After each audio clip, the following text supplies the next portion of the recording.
Hello everyone. तो आज की भी इस वीडियो में हम लोग ये क्वेश्चन पुटअप किए हैं प्रोजेक्शन ऑफ सॉलिड का। ये पहला क्वेश्चन है, पहले क्वेश्चन की पहली सीरीज़ है। और इससे पहले जो वीडियो आप नहीं देखे होंगे तो उसको देख लीजिएगा। जो दो वीडियो आपको शेयर किया गया था उस वीडियोज़ में आप लोग को बताया गया था कि किस सैंडल एज कहते हैं, किसे वर्टिकल एज कहते हैं या किसे क्या कहते हैं, वो सब आप वीडियो के थ्रू जानकारी होगी। हाँ, एक चीज़ इसमें आपको जानकारी रखनी चाहिए कि अगर पिरामिड की बात कर रहा है और पिरामिड में बोला है कि अपने भुजा से उसकी भुजा एचपी पे है या उसका स्लेंट फेस एचपी पे है। ठीक है, स्लेंट फेस क्या होता है आपको वीडियो में बताया गया था, स्लेंट फेस किसे बोलते हैं। ठीक है तीन पॉइंट मिलके एक फेस जनरेट होता है, एक फेस बनता है पिरामिड में। ठीक है, जिसमें ऊपर का एक पॉइंट एपेक्स होता है और नीचे के जो दो पॉइंट होते हैं वो बेस के पॉइंट्स होते हैं। ठीक है, वो सब चीज़ें आप लोगों को बताई गई हैं। मेरे कहने का मतलब ये है कि अगर आपको जैसे इस क्वेश्चन में यहाँ पे बोला है कि यदि पिरामिड की एक आधार भुजा भूमि पर है, तो या तो आधार भुजा बोले या बोले कि उसकी स्लैंट फेस एचपी पर है, तो भी आपको कौन सा टू शेप बनाना है, ये वाला बनाना है। अब इसके तरीके क्या थे बनाने के, तो ये तरीका आपको यहाँ पे लिख के बताया गया है कि पहले हम लोग टू शेप ऑफ बेस बनाते हैं। अब टू शेप ऑफ बेस कैसे पता चलेगा कि कौन सा बनेगा, तो यहाँ क्वेश्चन में दिया हुआ है कि हेक्सागोनल पिरामिड है तो हेक्सागोनल बेस रहेगा और हेक्सागोनल बेस के साथ साथ उसके अक्ष की लंबाई भी दी हुई है, मतलब उसके एक्सिस की लंबाई 5 सेंटीमीटर दी है। तो ये लंबाई 5 सेंटीमीटर देने का मतलब ये है कि आपको जब यहाँ पे टू शेप ऑफ सॉलिड निकालोगे तो उसकी बेस उसकी हाइट बनानी पड़ेगी।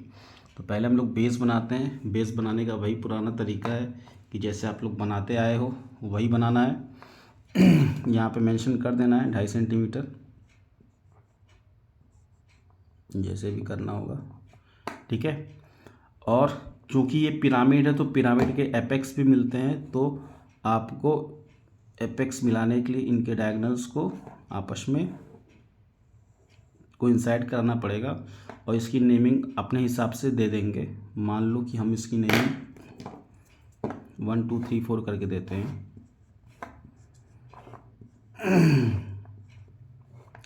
और क्योंकि ये पॉइंट एक्सिस वाला पॉइंट है, ये एपेक्स का पॉइंट है, तो इस एपेक्स पॉइंट पे ओ भी मिलेगा और पी भी मिलेगा। ओ और पी क्या है, ओ यहाँ पे मेरा एपेक्स है, उस पिरामिड का एपेक्स है ऊपर वाला। और पी क्या है, उस एक्सिस से होती हुई बेस पे जब टकराती है उस एक्सिस लाइन, तो वहाँ पे पॉइंट पी मिलता है। ठीक है, तो ये मेरा बन गया। अब जैसे कि इस क्वेश्चन में बोला है कि यदि पिरामिड की एक भुजा एचपी पर है, अगर एचपी पर है, अगर वो हेक्सागन पूरा का पूरा हेक्सागन पिरामिड एचपी पर है, तो उसकी जो ट्रू शेप ऑफ सॉलिड आएगी, मतलब बेस की जो बेस जो आएगा वो इन एक्स वाई आएगा। ठीक है, तो हम लोग यहाँ से क्योंकि यहाँ पे एचपी पर है बोला है, अगर ना बोला रहता तो हम लोग थोड़ा सा ऊपर लेके पैरेलल बनाते, थोड़ा सा पैरेलल लेके बनाते, लेकिन यहाँ पे बोल दिया है कि वो भूमि पर है, इसलिए आपको प्रोजेक्शन लाइंस सारे डालनी पड़ेगी। अगर ना बोला रहता ये भूमि पर है, ना दिया रहता तो हम लोग थोड़ा सा ऊपर लेके बनाते, थोड़ा सा ऊपर लेके बनाते, लेकिन यहाँ पे बोल दिया कि भूमि पर है, तो इसका जो बेस आएगा वो इन एक्स वाई आएगा। ठीक है,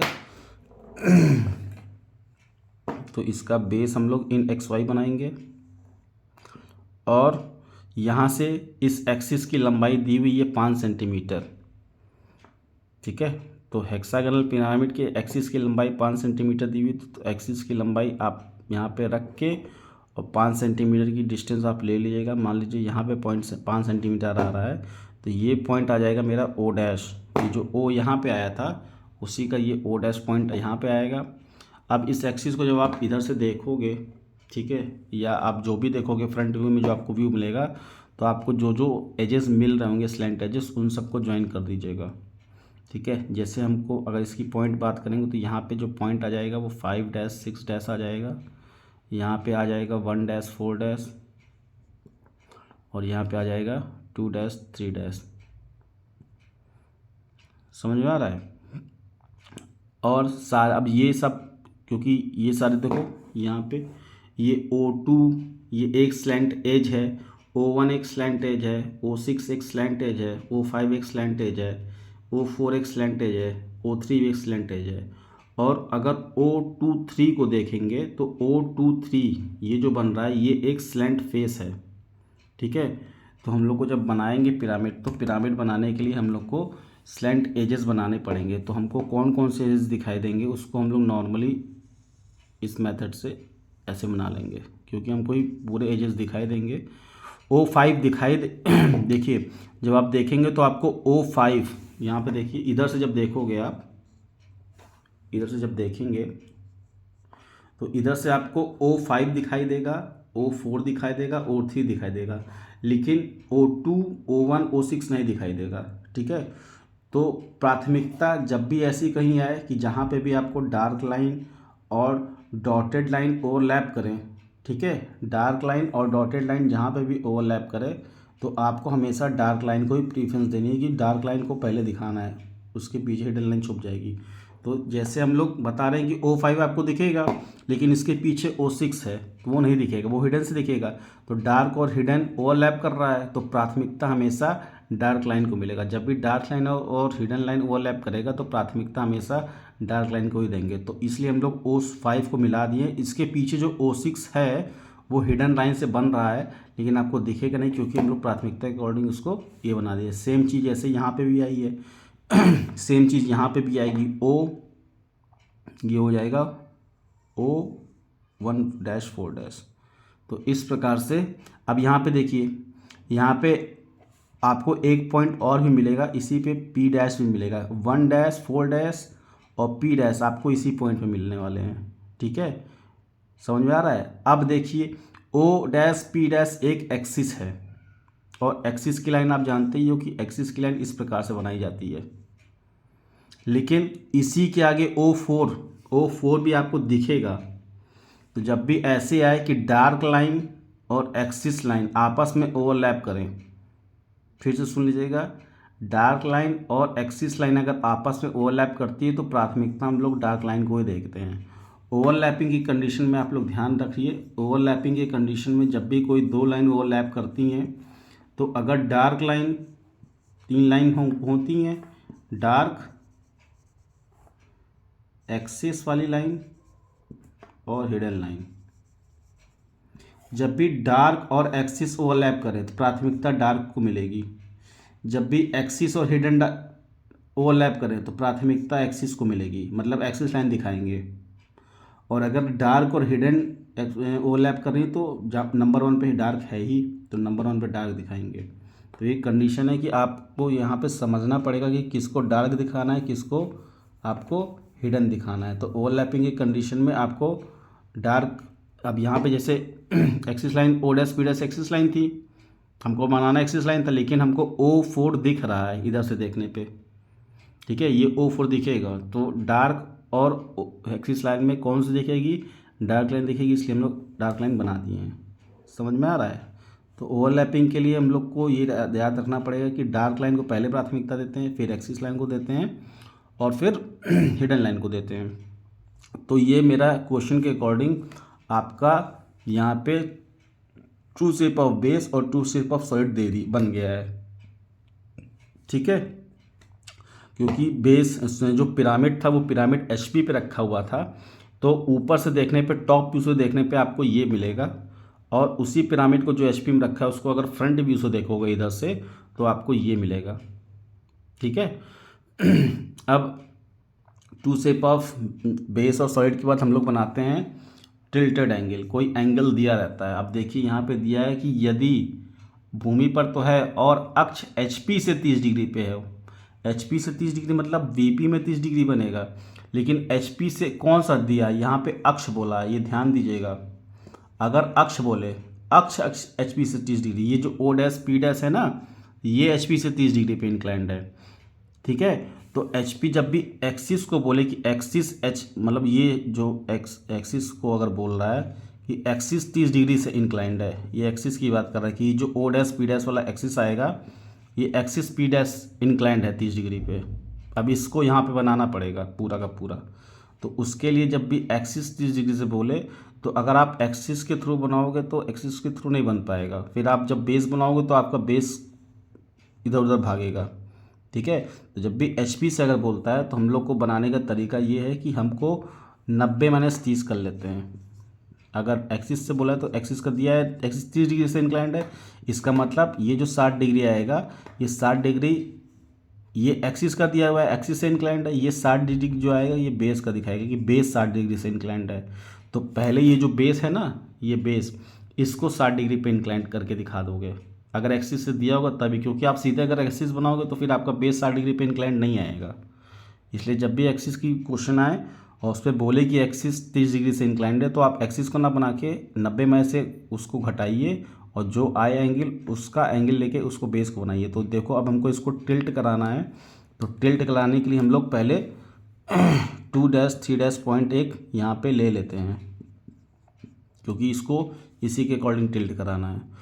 और 2-3 पॉइंट लेके अब हमको ये इस बेस को इस पे ऐसे बनाना है। तो इस बेस के लिए आपको प्रोटेक्टर रख के अपना और 60 डिग्री का एंगल ले लीजिएगा, और 60 डिग्री का जो भी आप लाइन लोगे 60 डिग्री का, मान लीजिए कि ये आप एक 60 डिग्री की प्रोजेक्शन लाइन खींच लिए, ठीक है।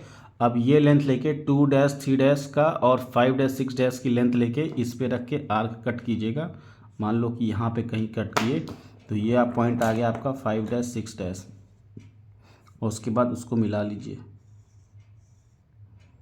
ठीक है। सेम ऐसे ही 5-6 का 1-4 डिस्टेंस लेके आप आर्क कट करो, तो यहाँ पे पॉइंट आ जाएगा 1-4, और इसी में P डैश का भी पॉइंट मिलेगा ही मिलेगा, क्योंकि 1 P डैश और 4 एक ही मिलाई कर रहा है। उसके बाद आपको पॉइंट O चाहिए, तो पॉइंट O के लिए 2-3 से O का लेंथ लेके और 2-3 पे रख के आर्क कट कीजिए।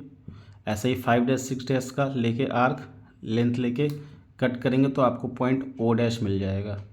और जब पॉइंट O डैश मिल जाए आपको, तो फिर 5-6 से O डैश को मिलाइए और इसको इससे मिलाइए, ठीक है।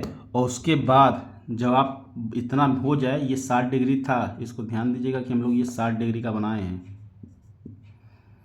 उसके बाद आप ये O डैश P डैश है, यहाँ से एक्सिस लाइन बनाएंगे, यहाँ से एक्सिस लाइन बनाना पड़ेगा, ठीक है। अब जब देखिए मान लीजिए पहले हम एक्सिस लाइन बनाते हैं, ये बनाए, लेकिन आपको ये दिख रहा है, हम एक्सिस लाइन बनाए इसीलिए कि आपको दिखाने के लिए कि O डैश एक्सिस लाइन तो बन रहा है, लेकिन O और 1 O1 दिख रहा था ना, यहाँ पे O4 दिख रहा था, O1 नहीं दिख रहा था, O4 दिख रहा था, लेकिन यहाँ पे O4 दिखाएंगे तो ओवरलैपिंग की कंडीशन पे डार्क लाइन और हिडन लाइन, डार्क लाइन और एक्सिस लाइन आ रही है, ठीक है। तो इसी के ऊपर डार्क लाइन भी बनना है, इसी पे एक्सिस भी ओवरलैप करेगी। तो जब दो कंडीशन आए कि डार्क और एक्सिस में क्या लेंगे, तो हम लोग हमेशा प्राथमिकता डार्क को लेंगे, इसलिए हम इसको डार्क कर देंगे, ठीक है। ये एक्सिस लाइन दिखेगी नहीं, हम लोग प्राथमिकता इसको देंगे, समझ में आया। उसके बाद जब इसको आप पीछे बनाओगे, इसको जब इस एक्सिस को आप पीछे बढ़ाओगे तो देखना ये एंगल 30 डिग्री आएगा, जो कि आपको क्वेश्चन में दिया हुआ है 30 डिग्री, ठीक है। तो एक्सिस 30 डिग्री से अपने आप इंक्लाइंड हो जाएगी। और इसको 60 डिग्री इसलिए किए क्योंकि ये 90 डिग्री होता है, ठीक है। इतना ट्राइंगल आप लोग पढ़े होंगे, ट्राइंगल में ये एंगल 90 डिग्री होता है, तो ये 60 हो जाएगा। तो जब इसको 60 बना दिए, 90 150, ये 30 अपने आप हो जाएगा, ठीक है। तो समझाने के लिए बनाया गया है, इसको आपको ये ऐसे करके और यहाँ पे दिखाना पड़ेगा 30 डिग्री, 60 डिग्री भी दिखाना पड़ेगा और 30 डिग्री भी दिखाना पड़ेगा आपको, ठीक है। इससे ये पता चल रहा है कि मेरी एक्सिस जो 30 डिग्री पे इंक्लाइंड है। और जो हम ब्लैक से बनाते जा रहे हैं वो सब आप डार्क पेन से बनाओगे, जो रेड से बना था वो सब हल्के से बनेगा। ये बन गया आपका टिल्टेड एंगल भी बन गया। टिल्टेड एंगल के बाद हमको फ्रंट व्यू टॉप व्यू बनाना है, तो वही तरीका है, सारे पॉइंट्स का प्रोजेक्शन आप नीचे की तरफ करो। तो सारे पॉइंट्स का प्रोजेक्शन के लिए हम लोग रेड पेन का यूज़ करते हैं, तो प्रोजेक्शन हम लोग रेड पेन से करेंगे। प्रोजेक्शन पैरेलल होना चाहिए, सब 90 डिग्री एक्सिस पे होना चाहिए। तो इधर ये O डैश, और इधर से भी प्रोजेक्शन डालेंगे तो 1 का प्रोजेक्शन इधर जाएगा, 2 6 का प्रोजेक्शन एक साथ आएगा। आप लोग अपना बनाइएगा सीधे सीधे, ठीक है। मेरे में हो सकता है कि इधर उधर भाग रहा हो। समझ में आया।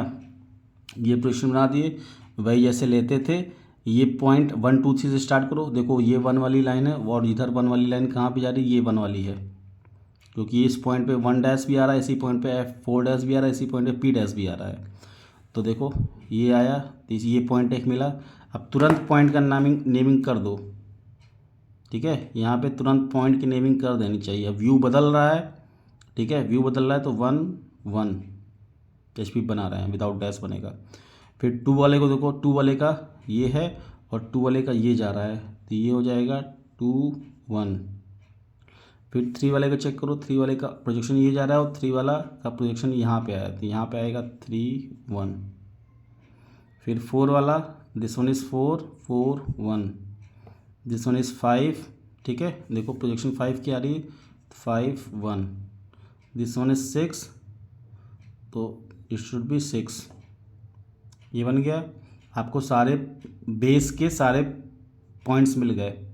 अब P वाले को देखो, ये इसी पे P भी था, इसी पे P भी था और इसी पे ये भी था, तो यहाँ पे देखो P वाला यहाँ पे बनेगा, ये P1 हो जाएगा और ये पॉइंट आगे बढ़ के यहाँ पे O से टक कर रहा है तो ये पॉइंट O1 हो जाएगा। समझ में आया? अब जब समझ में आ गया तो हमको इनको मिलाना है। मिलाने का तरीका कैसे होता है? बेस का तरीका जैसे थे आप मिला लेते थे, आपको बेस मिल जाता है, लेकिन सॉलिड को बनाने के तरीके के लिए आपको इधर देखना पड़ेगा कि कैसे मिलाते हैं। जब भी यहाँ पे कोई भी फ्रंट व्यू टॉप व्यू मिले तो पहले हम लोग ट्राई करते हैं कि हम लोग पहले बाउंड्री बनाएंगे। बाउंड्री लाइंस को हमेशा, बाउंड्री पॉइंट्स को हमेशा पहले बनाएंगे। बाउंड्री पॉइंट्स क्या होते हैं अभी बता रहे हैं क्या होते हैं। उसके बाद हम लोग बेस बनाते हैं, बेस के साइड्स को बनाते हैं जो दिख रहा है, उसके एज बनाते हैं और उसके बाद एक्सिस लास्ट में बनाते हैं। ये 4 है। बाउंड्री पॉइंट क्या होता है ये देखो, यहाँ पे बाउंड्री पॉइंट क्या होगा, इधर देखो, ये देखो, आप अपने हिसाब से देखना। अगर हम लोग 1 को 6 मिला दिए, इसको मिला दिए, कौन कौन से बाउंड्री पॉइंट है? बाउंड्री पॉइंट मतलब आपको ये बाउंड्री पॉइंट है, ये बाउंड्री पॉइंट 3 वाला बाउंड्री पॉइंट नहीं है, ठीक है, 3 वाला बाउंड्री पॉइंट नहीं है। इधर ये बना है और यहाँ पे देखना 2 है, 2 वाला भी बाउंड्री पॉइंट नहीं है, ठीक है। यहाँ से जब आप बनाओगे तो ये इस पे मिलेगा इस प्रकार। 2 वाला मेरा बाउंड्री के अंदर आ जा रहा है, इसको ध्यान देना कि ये 2 1 है, ठीक है। ये सारे बाउंड्री पॉइंट्स थे। जब आप बनाओगे कुछ पॉइंट अंदर आ जाएंगे, कुछ पॉइंट बाहर हो जाएंगे, तो पहले हम लोग को बाउंड्री मिलाते हैं कि कौन से बाहर वाले पॉइंट हैं, उनको मिला दो। ये मिल गया। उसके बाद हम लोग बेस बनाते हैं। अब बेस मेरा क्या था? बेस 1 2 3 4 5 6 बेस था, तो इसमें भी पहले हमको बेस ढूंढना पड़ेगा। अब बेस कौन सा मिलेगा? जैसे ये देखिए 1 6 5 और 4 तो मिला हुआ है, तो इसको नहीं देखना, हमको 1 2 को देखना है कि 1 2 मेरा बेस हिडन लाइन से बनेगा कि डार्क लाइन से बनेगा, ठीक है। 1 और 2 समझ में आ रहा है? तो 1 और 2 यहाँ पे देखिए, जब आप इसको ऊपर से देखोगे, ठीक है, ऊपर से जब देखोगे तो आपको 1 और 2 लाइन नहीं दिखेगा, ठीक है, 1 और 2 लाइन आपको नहीं दिखेगा, ठीक है। और कौन सा नहीं दिखेगा? 2 और 3 भी नहीं दिखेगा, 2 और 3 भी नहीं दिखेगा। समझ में आ रहा है? देख लीजिए, जब आप लोग ऊपर से देखोगे इसको तो आपको बेस का ये 5 6 पॉइंट दिखेगा, लेकिन 2 3 और 2 3 और 1 2 या 1 2 2 3 ये नहीं दिखेगा, ठीक है। तो जो नहीं दिखता है उसको हम लोग हिडन लाइन से शो कर लेते हैं। ये हिडन लाइन से इसको 1 2 को मिला दिए और हिडन लाइन से इसको 2 3 को भी मिलाएंगे, ठीक है। ये हो गया। आपको ये नहीं दिख रहा है? अब देखिए 3 4 दिखेगा कि नहीं, तो 3 4 भी आपको नहीं दिखेगा, तो 3 4 को भी हिडन लाइन से मिलाते हैं। दूसरा मेथड क्या है? ये बेस मेरा बन गया, ये बेस बन गया, ठीक है। बेस बनने के बाद अब हमको बनाना है एज। एज किसे बोलते हैं? O2 O1 O6 O5 O3 O4 ये सब स्लैंट एज थे, ठीक है। तो उसी एज को बनाने के लिए यहाँ पे बोला जा रहा है कि उस एज को देखिए कि आपका कौन कौन सा एज और बनता है। तो देखिए O1 तो मिला हुआ है, पहले से ही मिला हुआ है ये, तो इसको बनाने की जरूरत ही नहीं है। O2 को देखो, O2, अब जब तुम O2 को देखोगे यहाँ पे, यहाँ से O2 को ऊपर से देखोगे तो O2 बेस एज आपको दिखेगा नहीं, O2 एज दिखेगा नहीं आपको, समझ आ रहा है? ऊपर से देखने पे O2 इधर है, 3 इधर है, ऐसे 2 है, इधर 3 है और ये O है, तो ये फेस है। ये फेस ऊपर से देखने पे आपको नहीं दिखेगा, तो 2 और 3 पॉइंट नहीं दिखेगा। तो 2 3 पॉइंट नहीं दिखेगा तो O2 भी आपको नहीं दिखेगा। तो O2 के लिए फिर आपको इसको हिडन लाइन से दिखाना पड़ेगा और इस 3 वाले को भी हिडन लाइन से दिखाना पड़ेगा, क्योंकि आपको O2 और O3 नहीं दिखेगा। ठीक है, तो यहाँ से हम लोग O2 को और O3 को हिडन लाइन से दिखा दिए। उसके बाद कौन सा बच रहा है? O4 आप मिलाए हुए O5। अब O5 को देखो, O5 को जब तुम देखोगे तो 5 इधर है, 6 इधर है, तो ऊपर से देखने पे दिखेगा। ठीक है, तो O5 को ऊपर से देखने पे दिखेगा, क्योंकि हम लोग इधर से प्रोजेक्शन डाले हैं, प्रोजेक्शन इधर से डाले हैं, तो देखेंगे भी इधर से ही। तो इधर से देखने पे 5 6 पॉइंट तो ये दिखेगा ऊपर से, और O वाला दिखेगा, तो O5 6 ये जो स्लैंट फेस है वो पूरा दिखेगा। तो O5 को हम लोग डार्क लाइन से मिलाएंगे और O6 भी दिखेगा, तो O6 को भी डार्क लाइन से मिलाएंगे। समझ में आ रहा है? तो ये पॉइंट आपको दिखेंगे। तो आपको एज मिल गया, एज भी बना लिया। एज बनाने के बाद आपको एक्सिस बनाना है। एक्सिस क्या था मेरा? O1 और P1 ये एक्सिस था। ठीक है, तो अब O1 P1 को जब बनाओगे तो एक्सिस लाइन वाले से बनाना। एक्सिस लाइन जानते ही हो कैसे होता है, एक्सिस लाइन जैसे बनाया जाता है उससे वैसे बनाना। समझ में आ रहा है? तो ये क्वेश्चन मेरा इस प्रकार से बन के तैयार हो गया। अब देखिए, बहुत से बच्चे होंगे जिनको ये समझ में नहीं आएगा कि कौन सा एज दिखेगा कौन सा नहीं दिखेगा। तो इसके लिए भी दूसरा मेथड है मेरे पास। आपको पहले बाउंड्री पॉइंट तो बनाना ही बनाना पड़ेगा। ठीक है, जब भी कुछ जैसे इधर से आप देखोगे तो नीचे के जितने भी हैं वो नहीं दिखेंगे, तो उसको बना लो।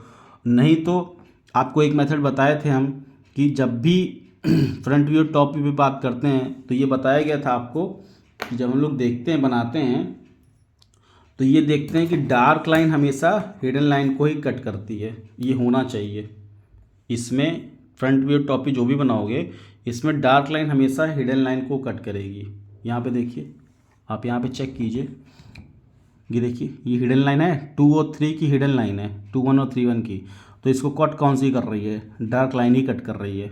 ठीक है, ऐसे ही यहाँ पे देखिए 2 और 3 की हिडन लाइन है, कट कौन सी कर रही है? O5 को अगर हम मिलाए हैं, O5 को हम लोग डार्क लाइन से कट किए हैं। ठीक है, तो इस पॉइंट के अंदर डार्क लाइन को हिडन लाइन कट करती है। देखिए डार्क लाइन था, हिडन लाइन कट की है। ठीक है, तो ये कंडीशन आपको बताया था कि डार्क लाइन और हिडन लाइन एक दूसरे को कट करती है। दूसरी कंडीशन ये बताया था कि बाउंड्री लाइन मतलब जो भी बाउंड्री बनाई गई है, ये जो बाउंड्री बनाई गई है, ये बाउंड्री, इस बाउंड्री के अंदर कुछ ऐसे पॉइंट्स मिलेंगे जहाँ पे एक पॉइंट से 3 रेखाएं जाएंगी। जैसे यहाँ पे देखिए 2 1 को देखिएगा और 3 1 को देखिएगा। जब आप बनाइएगा फिगर उसमें देखिएगा 2 1 और 3 1, यहाँ से इस पॉइंट से 3 रेखाएं गिर रही हैं, जा रही हैं। एक 1 2 1 वाली जा रही है, एक O1 2 1 वाली जा रही है और एक 2 1 3 1 वाली जा रही है। तो हर बाउंड्री के अंदर कुछ ऐसे भी पॉइंट्स मिलते हैं जिसे हम इंटीरियर पॉइंट्स बोलते हैं। उस पॉइंट की कंडीशन ये होती है कि जो भी इंटीरियर पॉइंट्स रहते हैं उस पॉइंट से या तो तीन डार्क लाइन जाएंगी या 3 हिडन लाइन जाएंगी। ये बताया गया था आपको। कुछ ऐसे पॉइंट्स मिलते हैं जहाँ पे एक ही पॉइंट से या तो 3 डार्क लाइन जाएगी या 3 हिडन लाइन जाएंगी। ऐसा नहीं है कि 2 डार्क लाइन गई एक हिडन गई। यहाँ पे देखिए, यहाँ पे इंटरनल पॉइंट्स आपका 3 2 1 है और 3 1 है, 2 1 और 3 1 है। यहाँ से देखिए 2 1 में एक ही देखिए ये डार्क लाइन हिडन लाइन गई, फिर 2 1 को O1 से मिला ये भी हिडन लाइन गई, और 1 1 को 2 1 से मिला ये भी हिडन लाइन गई। तो एक पॉइंट कुछ ये है 2 1 वाला, सेम ऐसा ही पॉइंट 3 1 भी है। तो 3 1 को जब मिलाएंगे तो 3 1 देखिए यहाँ से भी ये भी ऐसा पॉइंट है। इस बाउंड्री के अंदर एक पॉइंट है जिसके अंदर से 3 हिडन लाइन जा रही है। ये डार्क भी हो सकती थी क्वेश्चन के अकॉर्डिंग। अब आप देखें, आप इधर से देखें, आप इधर से ऊपर से देखें, तो जो चीज़ें दिख जाती हैं, जैसे ऊपर की चीज़ें जो मिलेंगी O5 O6 ये आपको दिखेगी, इसलिए हम लोग यहाँ पे O5 O6 को डार्क दिखाए हैं। ठीक है, लेकिन O2 O3 ये नहीं दिखेगी, तो O2 और O3 को हम लोग हिडन बना दिए हैं। तो जो चीज़ नीचे रहती है वो दिखेगी नहीं, ऊपर बेस है। ठीक है, तो ये इसी प्रकार से क्वेश्चन सॉल्व करते हैं। तो कुछ क्वेश्चंस ऐसे भी आते हैं ठीक है। और कुछ क्वेश्चंस और भी आगे आते हैं कि इसको फिर से इंक्लाइंड कीजिए, उसके बाद फिर बेस बनाइए ऑक्सिलरी प्लेन। तो अभी का ये क्वेश्चन था, ये क्वेश्चन मेरा यहीं तक के लिए था एप्लीकेबल। इसके आगे का भी क्वेश्चन आता है, जैसे आप प्लेन का आता था, तो इसको देखिएगा और बनाइएगा, बताइएगा कैसा होगा। बना के एक बार वीडियो क्वेश्चन बना के इसको ट्राई कीजिएगा, इसी प्रकार से बनेगा। ऐसे ही बहुत सारे क्वेश्चंस लेके आया जाएगा आगे। अब ये हेक्सागोनल पिरामिड का था, फिर पेंटागोनल पिरामिड का एक क्वेश्चन लेंगे। ठीक है, जैसे जैसे आप लोग ट्राई कीजिएगा, जो क्वेश्चन नहीं समझ में आएगा वो भी पूछेगा, क्या पता उसी क्वेश्चन को ले लिया जाए। तो ट्राई करिएगा। ट्राई करने का मेथड्स बहुत इजी हैं। ये सब चीज़ें जो बताई गई हैं, ये सारे पॉइंट्स आप अपने दिमाग में रख के ही बनाइएगा। ठीक है, ओवरलैपिंग वाला बात बताए थे कि डार्क लाइन और एक्सिस लाइन, फिर वो आता है हिडन लाइन आता है। ये कंडीशन बता दिए इसके लिए कि डार्क लाइन हिडन लाइन को कट करेगा। ये कंडीशन बाउंड्री पॉइंट्स की बता दिए हैं कि पहले बाउंड्री पॉइंट्स बनाते हैं, फिर एज बनाते हैं, फिर बेस बनाते हैं, फिर एज, फिर एक्सिस बनाते हैं। और ये तो अपना एप्लीकेबल है ही हर जगह। ठीक है, तो वीडियो देखिए और देख के समझिए क्वेश्चन को। एक नहीं 2 बार देखिए, 10 बार देखिए, लेकिन देखिए समझ में। ये आगे के लिए नेक्स्ट क्वेश्चन लेकर आते हैं, तब तक के लिए बाय।